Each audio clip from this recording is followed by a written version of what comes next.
मेरे खेत मेरे हित। किसानों को अन्नदाता कहा जाता है और किसानों पर शायद ही कोई कार्यक्रम आपने सुना होगा। अगर सुना भी होगा तो बहुत कम।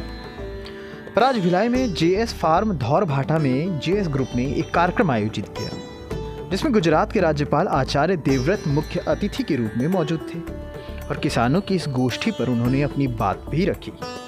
विषय था जहर मुक्त खेती, जहर मुक्त रसोई।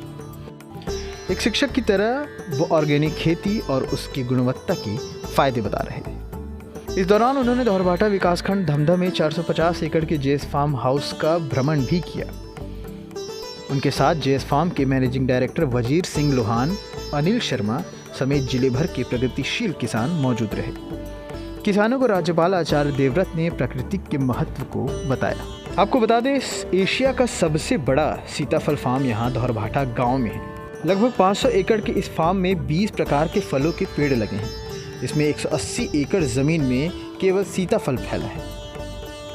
सीताफल के पेड़ की आयु 90 साल की होती है। इस प्रकार ये 3 पीढ़ियों के लिए निवेश कर भूल जाने की तरह है, जिसका हर सीज़न में आप लाभ ले सकते हैं। इसके मार्केट के लिए कोई तनाव ही नहीं। भुवनेश्वर में हर दिन इसकी 10 टन खपत होती है। इन सबको राज्यपाल आचार्य देवव्रत ने देखा।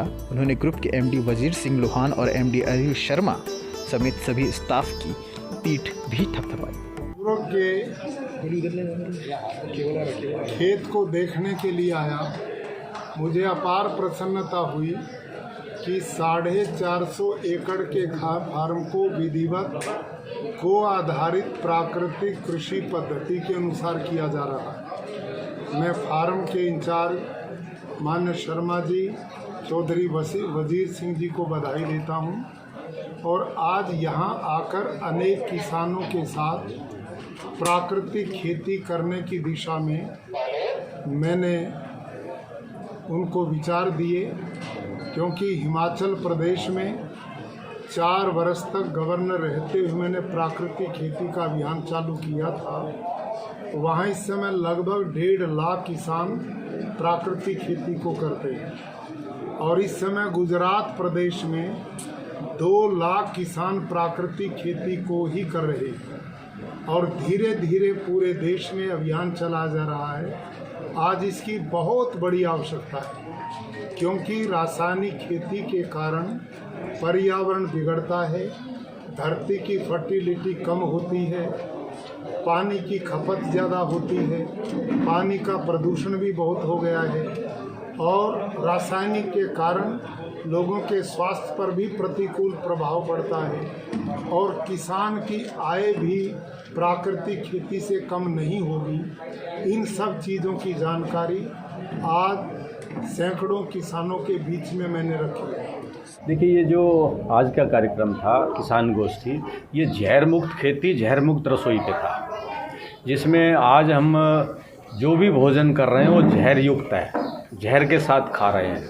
चाहे वो फ्रूट है, फल है या फिर दालें हैं, तिलहन दलहन जो भी चीज़ें हैं, सब में यूरिया, डीएपी और इतनी दवाइयाँ, इतने स्प्रे हम करते हैं कि वो आज खाने लायक बचा नहीं है। हम लोग स्वयं जो है प्राकृतिक खेती कर रहे हैं, इसलिए हम जो व्यक्ति जैसा होता है वैसे ही उसके अपने दोस्त ढूंढता है। तो हमारे मन में हमेशा से प्राकृतिक खेती के बारे में जो है कौतूहल रहता है, उसको कैसे आगे और बढ़ाया जा सकता है। इसी के लिए हम कई बार जो है आचार्य देवव्रत जी से, जो अभी गुजरात के राज्यपाल हैं, उनसे मिले हैं, उनके फार्म को देखा है, तो हम लोग भी प्रभावित हुए और इससे प्रभावित होकर हमने ये चीज़ें चालू की। तो आज निश्चित रूप से जो है जो मीटिंग थी वो इसी के ऊपर थी, वो जो किसान गोष्ठी थी इसी के ऊपर थी, कैसे कम दाम में, जीरो बजट जिसको बोलते हैं, जीरो बजट खेती कैसे जहर मुक्त की जा सकती है और कैसे रसोई जहर मुक्त होगी। अब इसमें फर्स्ट तो ये कि जहर मुक्त रसोई, अगर खेती जहर मुक्त हो गई तो रसोई तो जहर मुक्त अपने आप हो गई। तो एक विषय हमारा पूरा हो जाता है कि जहर मुक्त रसोई कब होगी, जब जहर मुक्त खेती होगी। तो जहर मुक्त खेती के ऊपर आज ये व्याख्यान रखा गया था, जिसमें गुजरात के राज्यपाल आचार्य देवव्रत जी को बुलाया गया। वो गुरुकुल के अध्यापक रहे हैं, किसान रहे हैं, तो उनका जीवन का ज़्यादा लंबा अनुभव था, इसलिए उनके सानिध्य का फ़ायदा उठाने के लिए, उनके विचारों का फ़ायदा उठाने के लिए हम लोग जो कर रहे हैं वो कहाँ पे गलतियाँ कर रहे हैं। आज हमें भी बहुत कुछ सीखने को मिला।